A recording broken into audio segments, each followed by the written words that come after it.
ما به 2 صورت میتونیم دوخت انجام بدیم. یکی به این صورته که ما بیایم این قسمت 2 تا لبه این هفتی یا حالا گندمی کارمونو اینجوری با سوزن میگیریم و این 2 تا لبه رو هم به این صورت میگیریم و میبافیم. این به یه مدل از دوخته که ما یه دفعه از سمت راست و از سمت چپ بعدیا میگیریم، یا اینکه میتونیم وقتی که اول این 2 لبه رو گرفتیم به خاطر که کارمون محکم‌تر باشه و یه کمی زیبایی داشته باشه، وقتی جوراب رو برمیگردونیم یه حالت خط یا این قسمت نیفته و جورابمون خیلی تمیز دوخته شده باشه، میتونید اول این 2 سمت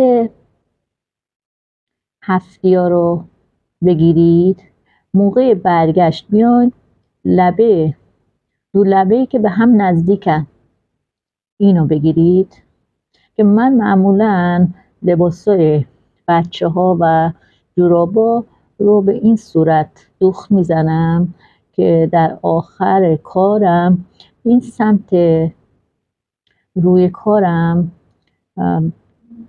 درز خیلی ضخیمی پیدا نیست و یه خط صاف صنعتی بین مثلا به صورت دوخت ماشینی دارم. این یه مدل دوخته که من الان چند تا رو اینجا واسهتون انجام میدم که به این صورت پس یه دفعه کامل لبه رو گرفتیم و یک دفعه 2 تا لبه داخلی رو به هم گرفتیم با هم بافتیم. و بس ببینید اول میایم این 2 تا لبه این 2 تا هفتی ها رو کامل میگیریم، بعد میایم این لبه این سمت رو کار نداریم، میایم این لبه و داخلیشو این 2 تا لبه که به هم نزدیک هم میگیریم.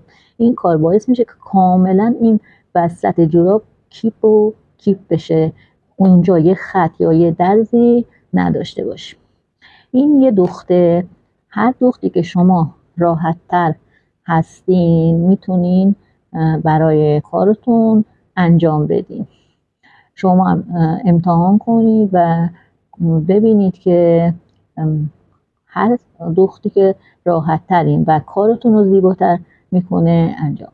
یه دوختی هم ما تو بافتنی داریم که معمولا برای لباسا این دوخت انجام میدیم که محکم‌تره، که 1 سانت به سمت جلو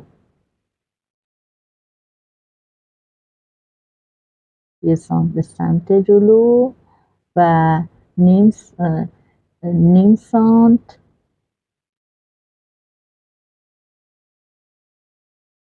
به عقب برمیگردیم.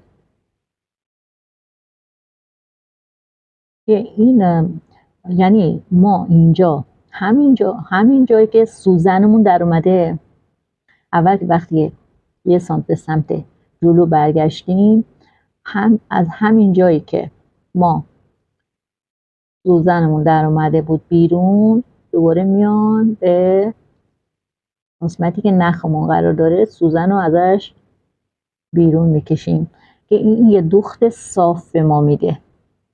در عین حالی که دوختمون صاف هستش، 2 تا سمت دوختمون از پایین و از بالا رو هم دیگه قرار میگیره. این دوخت باعث میشه که کارتون محکم‌تر باشه و فرضاً مثلا موقع استفاده طولانی مدت بافتتون سوراخ یا اینکه شکافته نشه. این دوخت یه دوخت تقریبا یه حالت چرخ خیاطی به ما میده که به این صورت شما دوختتون رو انجام میدید. یه دوخت صاف و محکم دارید. این دوختی که الان شما اینجا میبینید همون دختیه که اول کار نشونتون دادم که 2 تا هفته کنار رو گرفتم، بعد وسط هفته ها رو گرفتم که ببین یه همچین درزی به ما داده. اصلا درز رو نگاه کنید، انگار که بافته شده، اصلا درزی نداریم. خب این هم یه دخت قشنگیه که معمولا این دختا سلیقه‌ایه که من به سلیقه خودم به مرور زمان که این دختر سلیقه‌ای همه دقیقا این کار رو انجام نمیدم. من به مرور زمان دختری انتخاب کردم که خواستم که کارم خیلی زیبا باشه و دخترام قشنگ به همدیگه بخوره، یعنی به صورت انگار جوراب اصلا دخت نشده. من این به مرور زمان که امتحان کردم و دیدم که این کار خوبه، دارم براتون میگم. ولی همه این دخترها انجام نمیدن. این سلیقه‌ایه که سلیقه من بوده. امیدوارم که مورد پسندتون قرار بگیره.